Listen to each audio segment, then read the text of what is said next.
আমরা ছোটবেলায় কিন্তু একটা ছড়া পড়েছিলাম, তোমাদের মনে আছে? তাল গাছ এক পায়ে দাঁড়িয়ে, সব গাছ ছাড়িয়ে, উঁকি মারে আকাশে, আর সেই তাল দিয়ে বানাবো তালের পিঠে।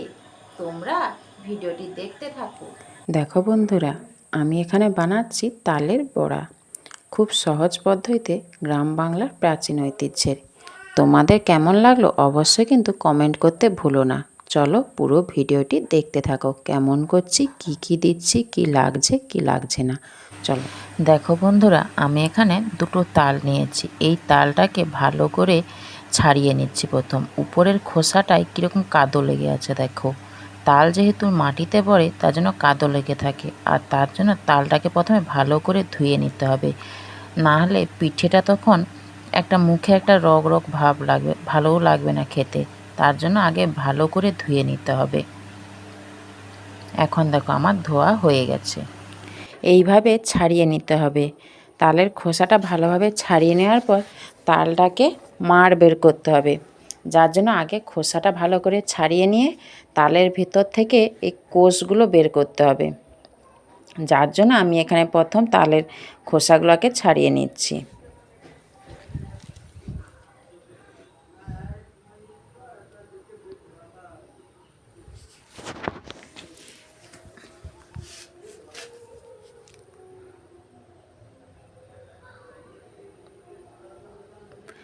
এখন তো কম বেশি বাজারেও তাল কিনতে পাওয়া যায়, তোমরা চাইলে এনে করতে পারো, দেখবে টেস্ট কত সুন্দর লাগে এইভাবে যদি করো।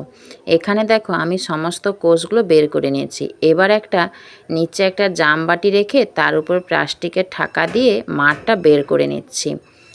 বাঁশের ঢাকাতে অনেকে বের করে, বাঁশের ঢাকাতে অনেক সুবিধে, কিন্তু যাদের বাঁশের ঢাকা নেই, এখন তো বাঁশের ঢাকা উঠেই গেছে, যার জন্য আমি এখানে প্লাস্টিকের ঢাকা দিয়েই মাড়টা বের করে নিচ্ছি। তোমরা প্লাস্টিকের ঢাকাতেও করবে, দেখবে কত সুন্দর মাড়টি বেরোয়। এখানে দেখো আমার প্লাস্টিকের ঢাকাতে কতটা মাড় বেরিয়েছে। তাহলে বলো প্লাস্টিকের ঢাকাতেও মাড় বেরোয়? এই দেখো আমার মাড় রেডি। এখন এই মাড়টাকে আমি একটু ভালো করে গরম করে নেব, ফুটিয়ে নেব। তালের মাড় একটু ফুটিয়ে ঠান্ডা করে তারপর যদি তৈরি করা হয়, সেটি খেতে একটা লোভনীয় ব্যাপার আসে, আর দেখতেও সুন্দর লাগে, খেতেও একটা টেস্টি লাগে। তাই তোমরা যখন করবে একটু ফুটিয়ে নেবে। এরপর এখানে আমি নারকেল কুড়ে নিচ্ছি, যেহেতু আমার নারকেল লাগবে তার জন্য আমি এখানে নারকেল কুড়া লাগবে। নারকেলটা আমি বটিয়ে একটু কুড়িয়ে নিচ্ছি। তোমরা তোমাদের মনের মতো যেখানে এখন অনেক কিছু কুড়নি অনেক কিছু বেরিয়েছে, তোমরা তাতেও কুড়িয়ে নিতে পারো। এখানে আমি এবার চালটা গুঁড়ো করে নিচ্ছি। আমি এখানে এক বাটি চালকে ভালো করে ধুয়ে রোদে শুকনো করে সেই চালটাকে আমি গুঁড়ো করে নিচ্ছি। তোমরা মিক্সিতেও গুঁড়ো করতে পারো, কিন্তু হ্যাঁ, চালটাকে প্রথমে ধুয়ে নিতে হবে, তারপরে রোদে শুকনো করতে হবে। কি রোদ যদি না বেরোয়, ফ্যান চালিয়ে শুকনো করে নেবে, তারপর মিক্সিতে গুঁড়ো করে নেবে। চালের গুঁড়ো কিন্তু লাগবে, চালের গুঁড়ো না দিলে পিঠেটা একটা মুচমুচে ভাব সেটা আসবে না, নরম থাকবে, তখন পিঠেটা খেতেও ভালো লাগবে না। যার জন্য আমি প্রথমে চালের গুঁড়ো করে নিচ্ছি। আর চালের গুঁড়োটা একটু চালুনি দিয়ে চালিয়ে নিতে হবে, না হলে আবার রগ রগ ভাবটা বেশি লাগবে আর দানা দানা থাকবে। পিঠেটা আবার দানা দানা মুখে লাগলে সেটি খেতেও ভালো লাগবে না।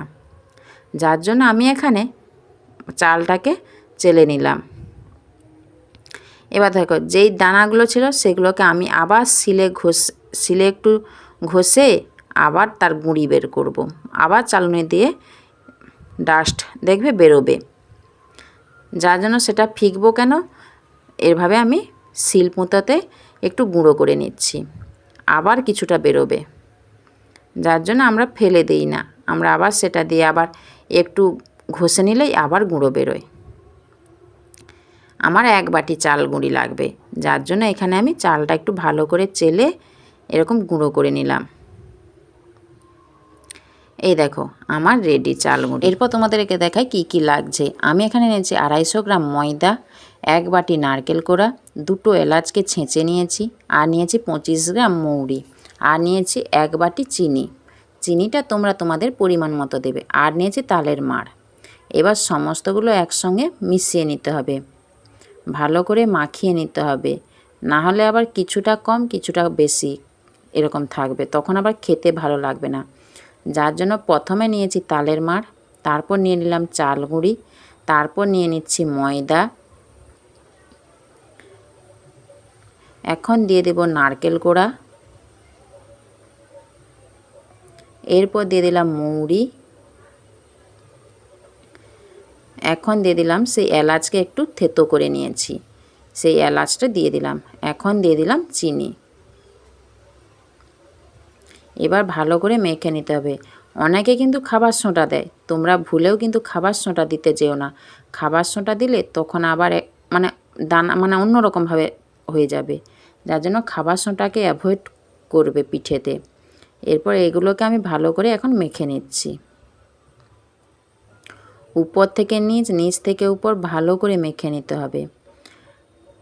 আমার একটু ম্যারিনেট করাটা একটু মানে ঘন হয়ে গিয়েছিল, যার জন্য আবার একটু তালের মাড় দিয়ে আবার আমি একটু পাতলা করে নিচ্ছি। আর এইভাবে ভালো করে ফেটিয়ে নিতে হবে। যত ভালো ফেটানো হবে তালের ফুলুরিটাও দেখবে টোল হয়ে তেলের মধ্যে ভেসে যাবে, আর খেতেও টেস্টি হবে, যার জন্য ভালো করে ফেটিয়ে নিচ্ছি। এবার এটাকে ঢাকনা দিয়ে রেখে দিলাম 5 থেকে 10 মিনিট মতো। এখানে এবার কড়াই বসিয়ে দিয়েছি, এর মধ্যে দিয়ে দিলাম তেল। তেলটি গরম হয়ে এলে এর মধ্যে তালের ফুলুরিগুলো ছাড়বো। তোমরা কিন্তু আমি যেভাবে করলাম এইভাবে একবার ট্রাই করতে পারো, দেখবে খেতে কত সুন্দর লাগে।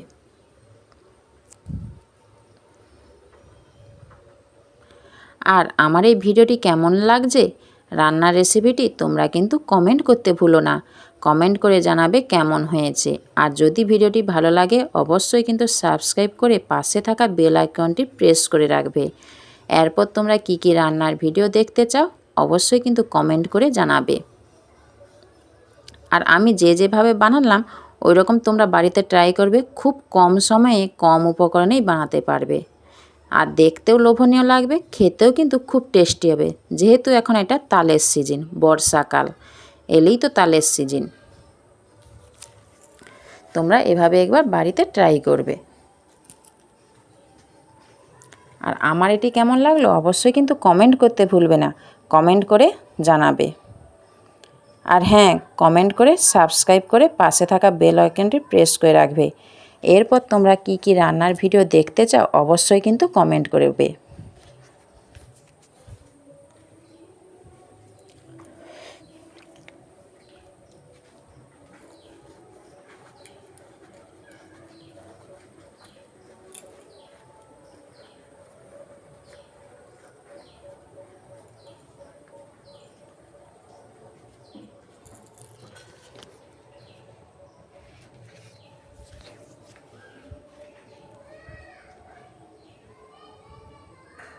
তোমরা কিন্তু তোমাদের পছন্দ মতো ছাড়বে, কেউ বড়ো করবে কেউ ছোট করবে, কিন্তু ছোটটাই বেস্ট ফুলুরির মতন।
এই দেখো আমার প্রায় রেডি।